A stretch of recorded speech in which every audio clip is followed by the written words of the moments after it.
Welcome to Inside Arvada, the official podcast of the city of Arvada. I'm Sean Starr, one of your hosts. We have a return guest on today's episode. It's City Forester Ian MacDonald talking about emerald ash borer. Ian's been with the city since 2013 when he started out as a forestry technician, and he's been in his current role of city forester since 2020, leading the city's forestry team, which is part of our park maintenance department.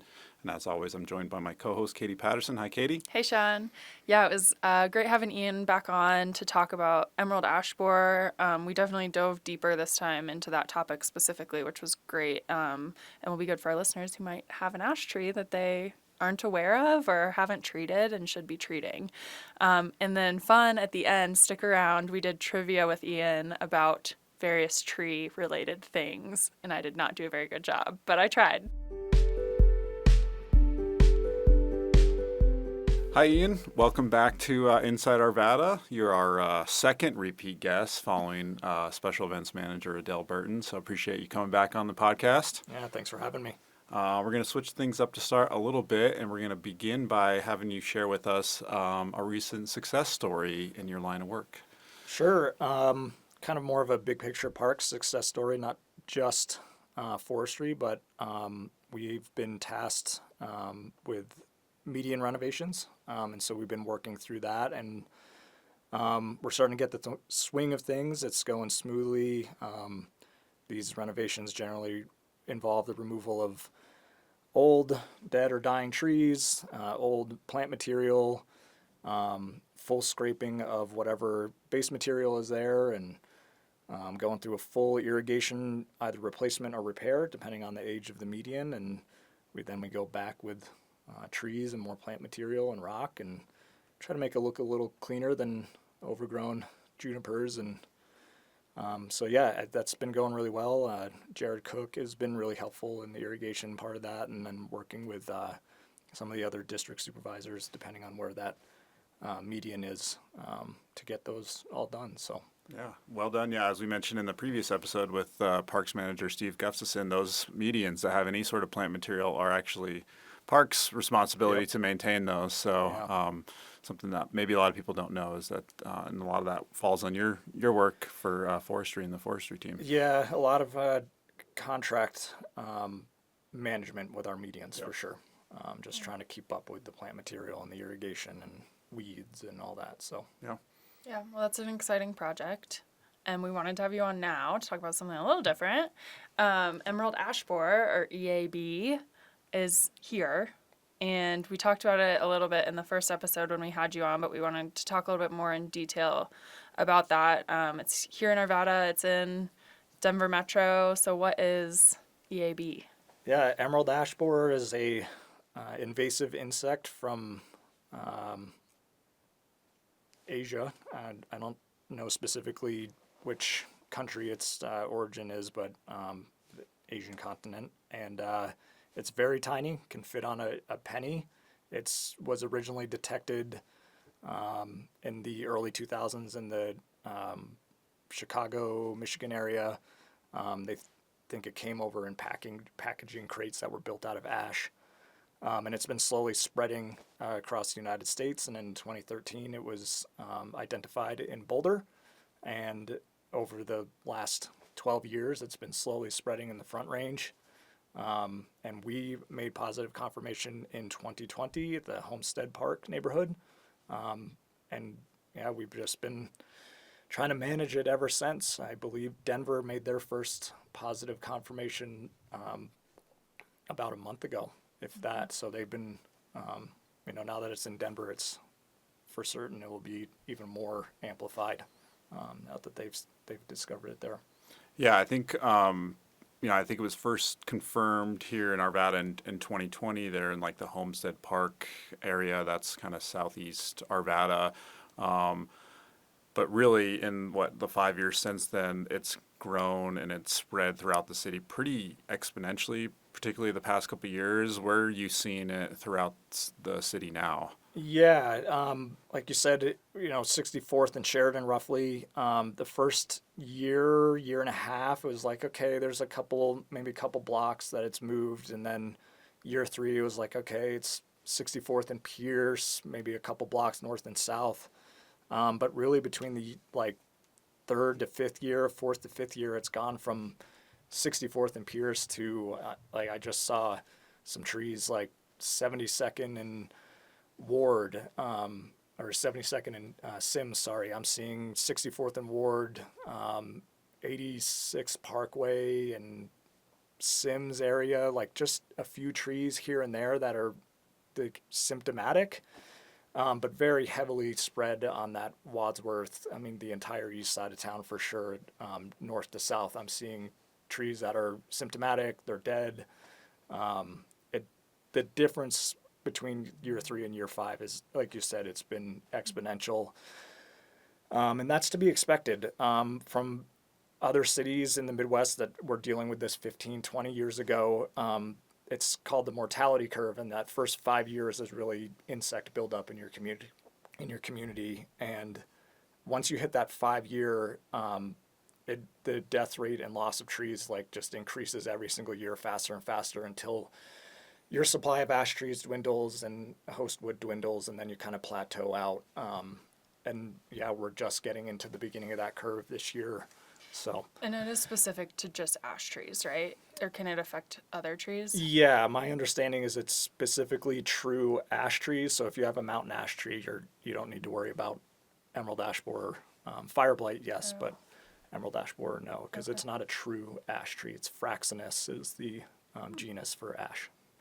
So what can folks do if they have an ash tree, and what's the city doing? Sure. The city's had a EAB management plan in place since the late 2010s.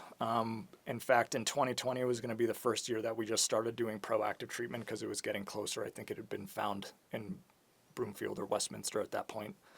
And it was actually right as we were getting started with that we made the positive confirmation. So our goal has always been to try and treat and protect and retain about half of what our ash tree inventory was in the 2010s, which was about 1,500 trees. So we're looking at 700 to 750 trees total that we treat on a yearly basis. They're divided into 2 treatment groups, so it's year 1, year 2, that get a trunk injection, emamectin benzoate product.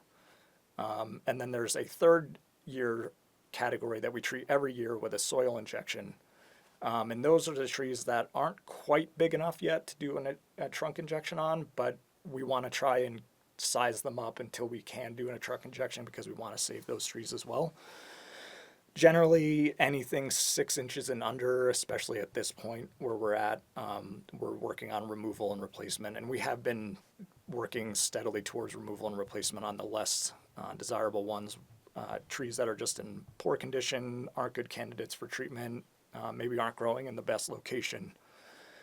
For homeowners, it would be a similar approach. You're going to want to do a trunk injection if you have a large enough tree, but if you planted your ash tree in the last 10 years, it's probably easier and cheaper to do removal and replacement.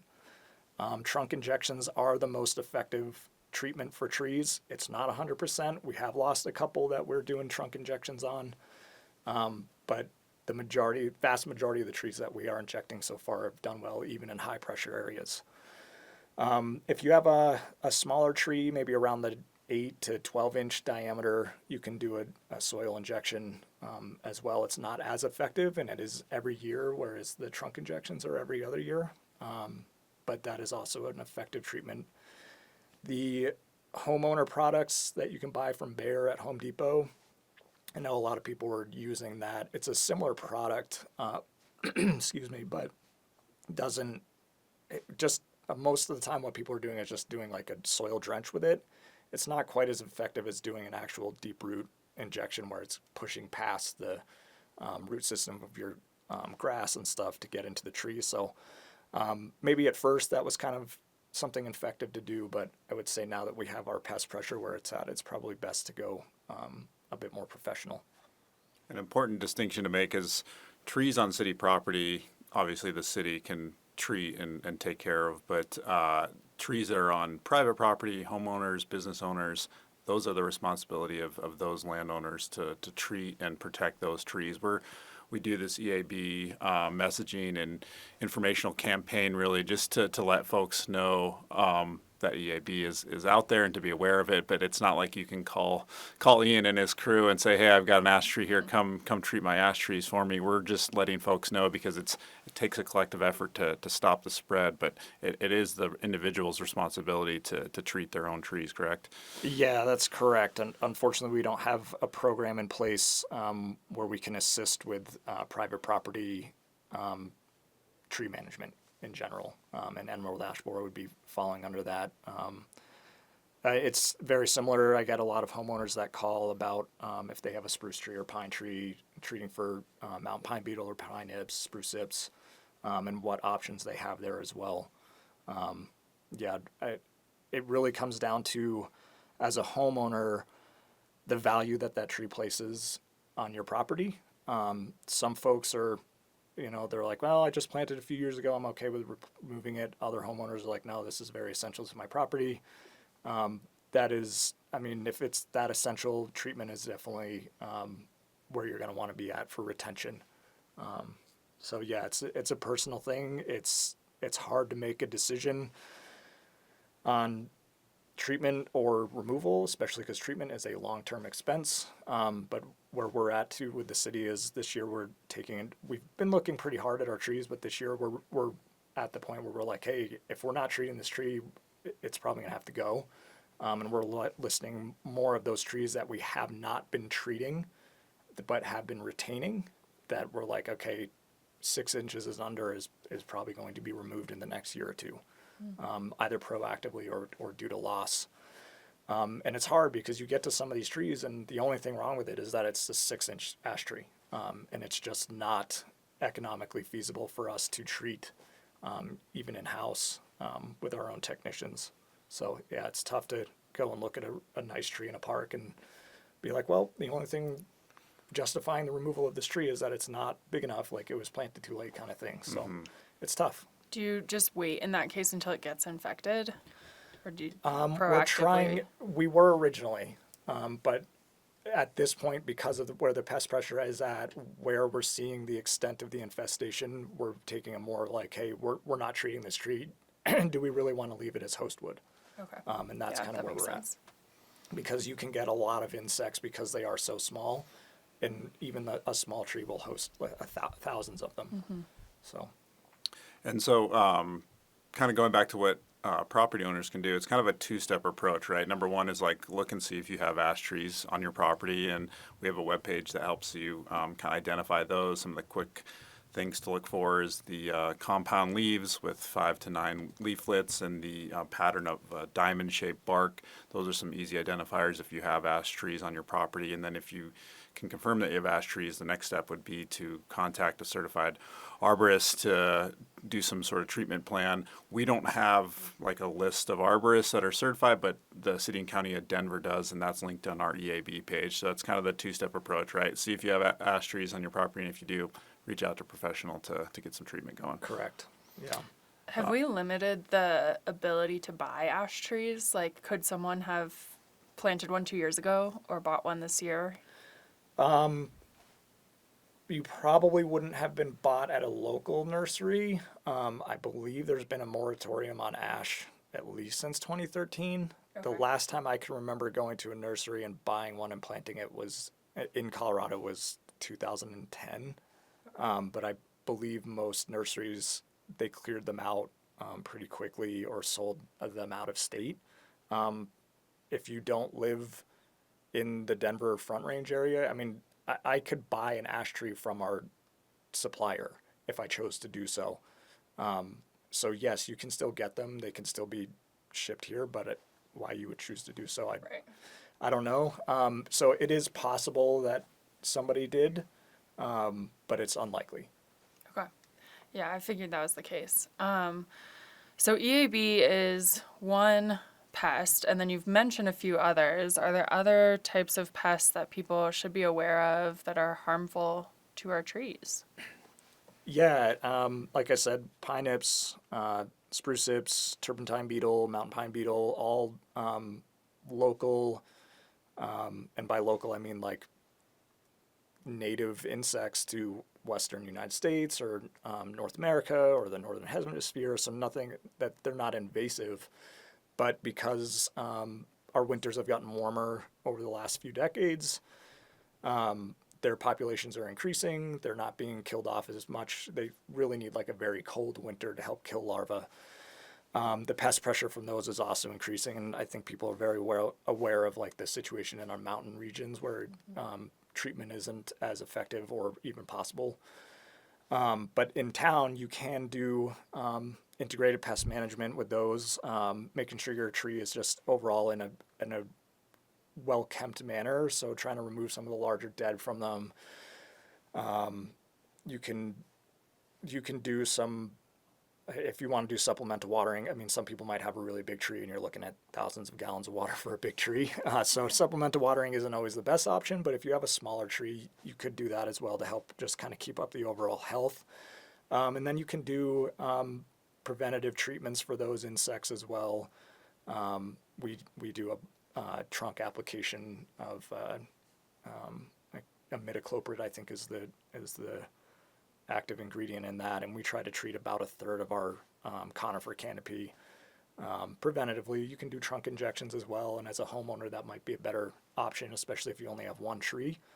But those are different things that you can preventatively treat for, and spruce hips has been really bad in the last year or two, and I'm hearing that from other city foresters and contractors as well. As we've lost some very nice spruce trees around town that were totally fine, last year, and then all of a sudden this year it's like, oh, what's going on? That top's getting a little thin, and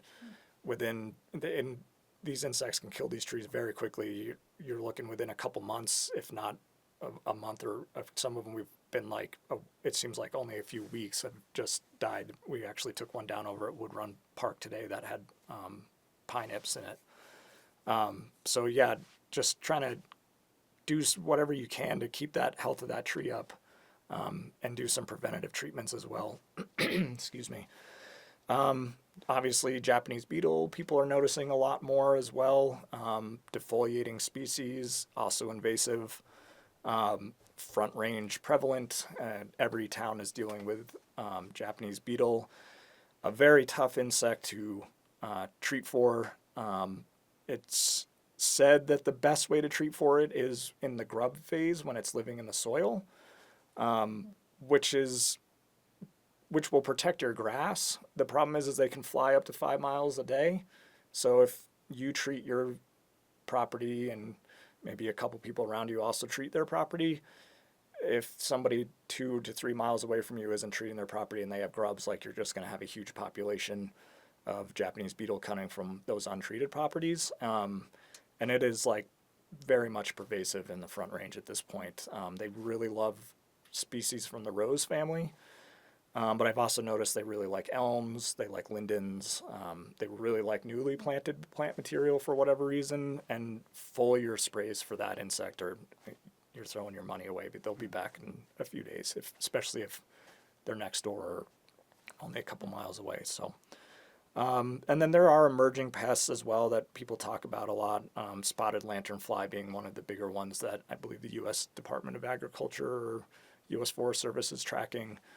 Not here yet, thankfully, but it's moving throughout the U.S. And Asian longhorn beetle, another wood-boring insect, is one that the East Coast is dealing with right now, but could potentially move. And that does like a very large palette of tree species.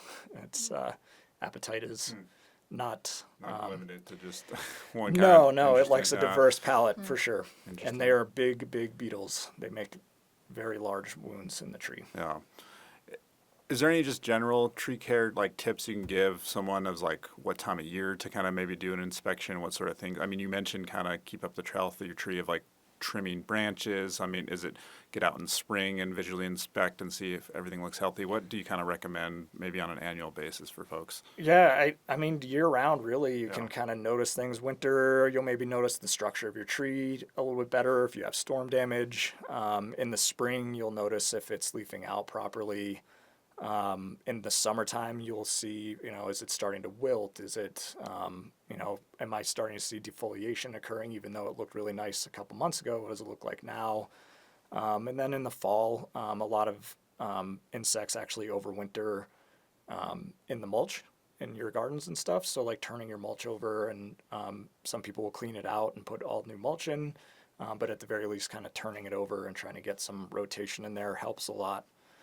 So yeah, it's just one of those things about, what did it look like a month ago? What does it look like today? And just kind of being aware of what your tree is presenting to you. Because some of them are really obvious and they'll let you know when they're not happy, and other ones are a little bit tougher to look at. And at that point, if you have an arborist that you use regularly or trust, you can always consult with them. A lot of them will at least come out and take a look at it free of charge, and they may recommend some kind of work done, but you don't always have to sign on the dotted line. So. Yeah.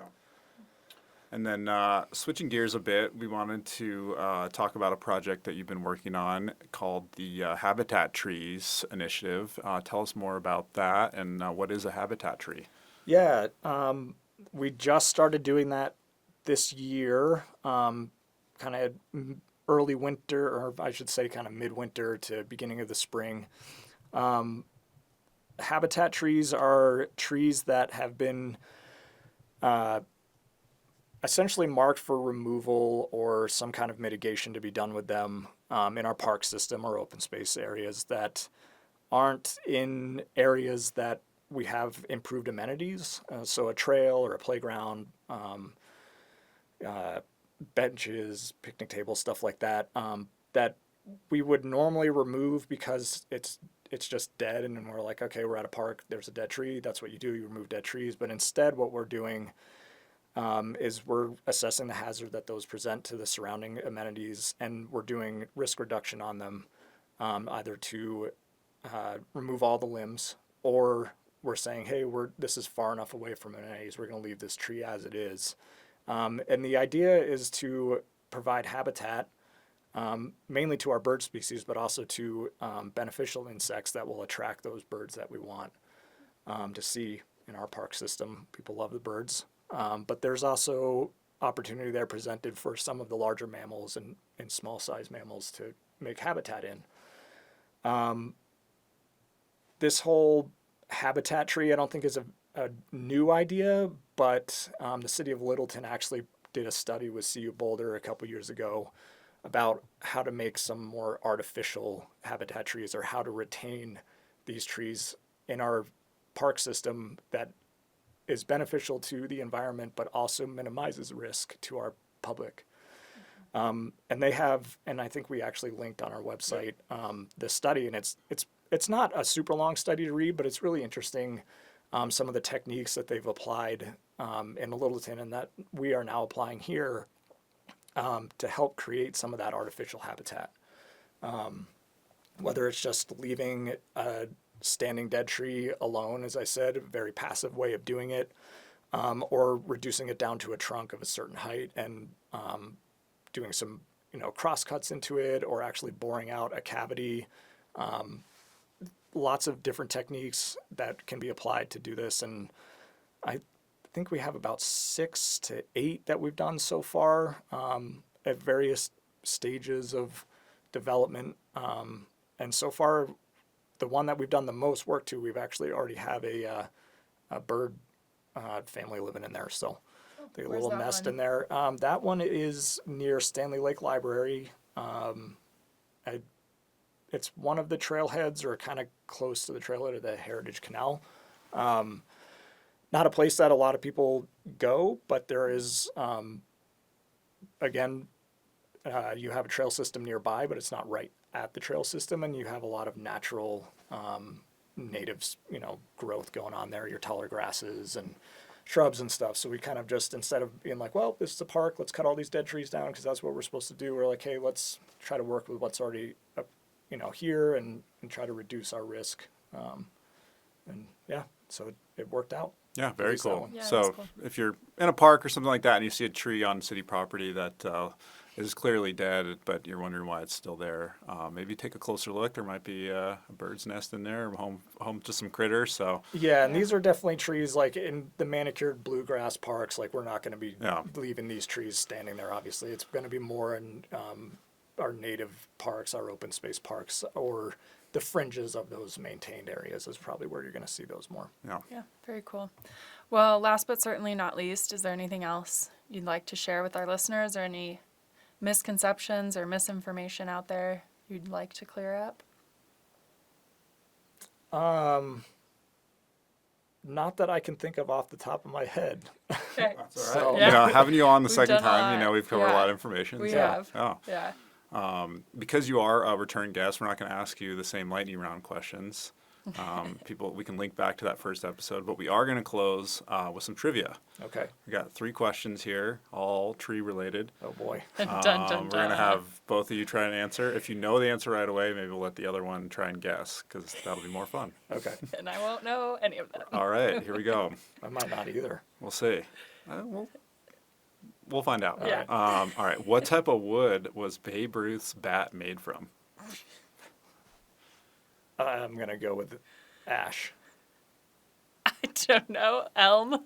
Ash is correct, specifically a northern white ash. Okay. Nice. So all the bats, pretty much starting from the 1930s up into the 1990s, were made from ash, and then maple started taking over the bat industry because maple's a little bit harder wood, a little bit more durable. So Okay. pick that one because it was made out of ash. All right. All right. guess. Should've guessed that. Question Dang number it. 2. What type of infamous tree in Arvada had to be cut down in 1935 as part of a straightening of Wadsworth Boulevard? I know the answer, but Infamous tree. Straightening of Wadsworth. A pine tree. I don't know. all right. So I might be Hackberry. sticking my foot in my mouth here because I said I knew the answer, Yeah. but what did you say? I was gonna guess hackberry because there's a That's neighborhood. That's correct. Yes, it's that's the correct. hackberry. Yeah. Yeah. After So I there's said a pine, I was like, Yeah. oh wait, we have a neighborhood called Hackberry Yeah, right there. Hackberry Hill Park actually is still there, and there's a hackberry tree that was planted to replace it. Yeah. Oh, cool. I didn't think it was the 30s that it was cut down, though. I thought it was later. No, so as the story goes, Hackberry Hill there, Wadsworth and 72nd, was named Hackberry Hill because there was a hackberry tree there. Really the only tree in that area for a long, long time, going back to like the mid 1800s. And so there was sort of this lore and folklore of like, how did this tree get here? Because hackberries aren't native to the area. And so there was all these theories of like, how did this hackberry tree come about? It also served as like a landmark because it was high up on that Yeah. hill and people could see it from far away. And so like, meet me at the hackberry tree or get to the hackberry tree and go left or whatever. Yeah. And so it built up like this like following. People loved the hackberry tree. There was a bunch of like stories behind how it came about. But when the Wadsworth project was decided it was going to get straightened out, straight north and south. At the time, I guess it went kind of around the hill. It had to be cut down. But because it was so famous and so well liked, there was an agreement that the tree would be relocated either to McAvoy Park in Old Town or I think even to like the State History Museum. So people were happy with that idea. But I think a few nights or the night before it was to be relocated, it mysteriously disappeared.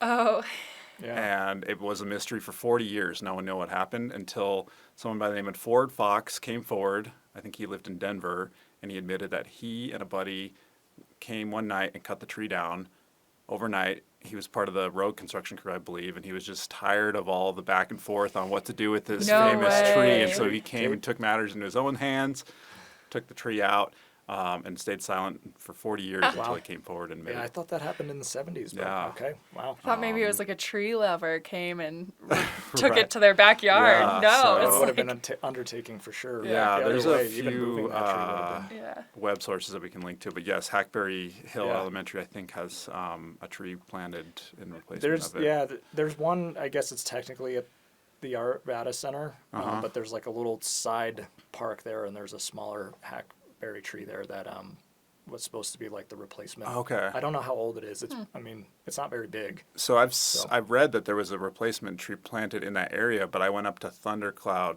Park there thinking that's where it was planted. That'd be a good spot and I for couldn't find it, so maybe that's Yeah. actually where it was Maybe at we'll the plant Arvada Center. a hackberry up at Thundercloud too, Yeah. just in case. There we go. So All right, final question. The official state tree of Colorado is the blue spruce. blue spruce. That's not the question, that's a bonus. Oh, I was The blue like, spruce. man, I better not What get other this one state had the blue spruce as its official tree?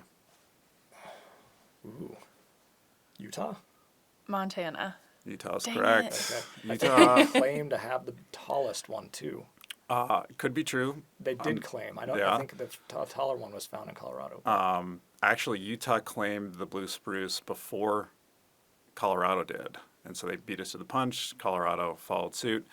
But then it was from 1933 is when Utah claimed it, all the way up until 2013, when some students at Monroe Elementary School in Utah said, well, why is our state tree a tree known as the Colorado blue spruce or the Colorado spruce? So eventually they petitioned the state to change, and it happened in 2013. And now Utah's official tree is the quaking aspen. So Okay, the Cool. quaking aspen. Interesting. yeah. Yeah, there was for a while there, and I don't know if this was true, but supposedly like an award if you could find a spruce tree in Colorado that was taller than the national champion in Utah. Okay. Because they didn't like. I don't know if it was true. I Yeah. never actually looked into it myself, but there. I think the national champion is now in Colorado. Oh, They finally really? They found one, a but there was taller people one? very Yeah. much like, no, we have to find one that's taller than Yeah. the one in Biggest tree, Utah. yeah, Like, that's they funny. can't have one that's bigger than Right, us. that's so, great. Yeah, it goes Oh, right back to the whole rivalry of Yeah. Yeah. who gets to have. Hopefully this we as have their no one state go tree. cutting down the tall ones in Utah.